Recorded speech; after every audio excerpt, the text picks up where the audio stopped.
Salut, je suis Geneviève Sauvé, orthophoniste et blogueuse de Ludico Pratique. Ma mission, c'est d'aider les parents à stimuler le langage de leurs enfants au quotidien. Et je suis vraiment contente de participer à Challenge la gang parce qu'on encourage les familles à jouer un peu chaque jour et le jeu, c'est un super moment pour stimuler le langage des enfants.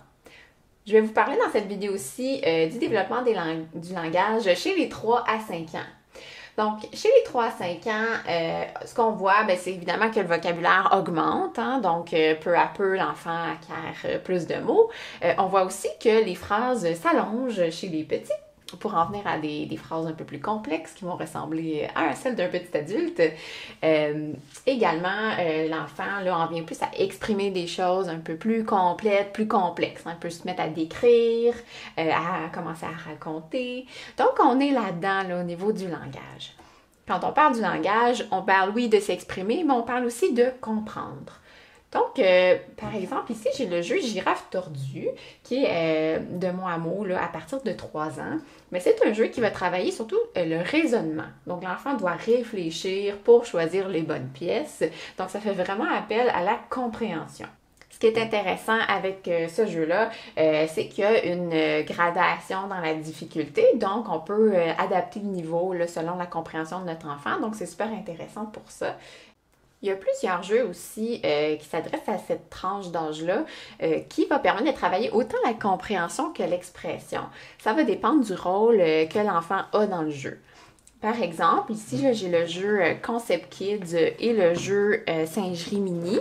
Donc, pour moi, avec mes yeux d'orthophoniste, ce sont des jeux qui travaillent le vocabulaire, mais aussi les liens entre les connaissances. Donc, ces deux jeux-là vont vraiment solliciter ça, vont aller encourager, là, faire des liens, par exemple, entre un mot, un geste, ou entre un animal et plusieurs de ses caractéristiques. Donc, c'est vraiment intéressant pour enrichir le vocabulaire. Mais si l'enfant est celui qui donne les indices, on va être plutôt en mode expressif, alors que si l'enfant est à résoudre, à trouver la réponse, on va être plus en compréhension, donc au niveau réceptif. Ce qui est aussi intéressant en variant les rôles entre le parent et l'enfant, c'est que quand c'est le parent qui donne les indices, par exemple, ou qui décrit, qui fait les liens entre les mots, ça donne un modèle à l'enfant de comment faire, ça lui donne aussi un modèle de peut-être de nouveaux mots, donc c'est intéressant. Puis quand c'est l'enfant qui produit la devinette, il est en train plutôt de mettre en pratique son expression orale. J'ai un jeu ici de Smart Max. En fait, c'est de créer comme un petit totem à partir d'une image. Donc ça, chez les petits, ça peut être intéressant de reproduire le totem en tant que tel. Donc ça, c'est la façon typique de jouer. Mais on peut clairement utiliser ce jeu-là avec des plus vieux. En fait, en les emmenant à décrire qu'est-ce qu'il faut faire. Donc, de s'amuser. Bon, on va prendre une carte. Par exemple, le parent va avoir les pièces devant lui et l'enfant devra dire quelle pièce prendre, comment construire le totem. Donc, on encourage l'enfant à produire, à expliquer, là, plutôt à décrire dans ses mots comment le faire. Donc, on travaille le langage expressif là, ici. Donc, un jeu qui peut paraître super simple peut en fait devenir vraiment intéressant au niveau du langage. Encore une fois, ce jeu-là, on peut échanger de rôle. Donc, le parent pourrait aussi décrire à son enfant comment faire le totem sans que l'enfant voie la carte. Donc là, on va être plutôt en train de travailler la compréhension de l'enfant. Comprendre des consignes, comprendre des concepts, par exemple, donc de mettre par-dessus, de mettre en dessous, en premier. Donc vraiment, il y a beaucoup de choses à travailler avec ce genre de jeu-là qui, d'emblée, là, pourrait être un jeu totalement moteur, mais en mettant des mots là-dessus, on le rend super au niveau du langage.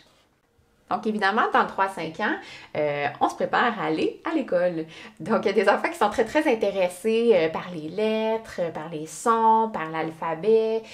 Donc, pourquoi ne pas proposer des jeux pour les découvrir de façon ludique? Par exemple, on peut s'amuser à tracer des lettres avec de la mousse. Ce qui est intéressant ici, c'est qu'il y a le sens aussi du mouvement. Donc, ça peut être un petit plus, là. Avec ce jeu-là. Ce que je pourrais aussi vous recommander, c'est peut-être de commencer à s'intéresser aux lettres, par exemple dans le prénom de l'enfant, donc la première lettre, d'aller avec des lettres un petit peu plus significatives pour lui. D'autres jeux ici, là, comme mon premier alphabet, donc évidemment, de commencer à apprendre l'alphabet, reconnaître des lettres, faire des liens avec le son dans des mots. Mais à cet âge-là, c'est vraiment de l'exploration. Ouais, évidemment, on ne s'attend pas à ce que l'enfant sache lire ou qu'il connaisse exactement le son de chaque lettre. C'est vraiment la base de peut-être reconnaître quelques lettres, connaître la petite comptine de l'alphabet, jouer, bon, à cet âge-là, on peut jouer avec les rimes, couper en syllabes. Donc, c'est vraiment les premières habiletés qui arrivent, mais je vous encourage surtout à suivre l'intérêt de l'enfant. Si ça intéresse votre enfant à aller de l'avant, sinon, on ne met pas trop de pression, on le laisse explorer. Puis des jeux comme ça, ben, ça peut être autant juste pour jouer que carrément si on s'intéresse de façon plus spécifique à l'apprentissage des lettres. Alors, je vous ai proposé quelques façons, là, comment utiliser les jeux pour stimuler le langage dans le 3 à 5 ans. Alors, ce qui est surtout important, c'est d'avoir du plaisir, d'interagir en jouant. C'est vraiment ça qui enrichit les périodes de jeu au niveau du langage. Alors, je vous souhaite beaucoup de plaisir en famille.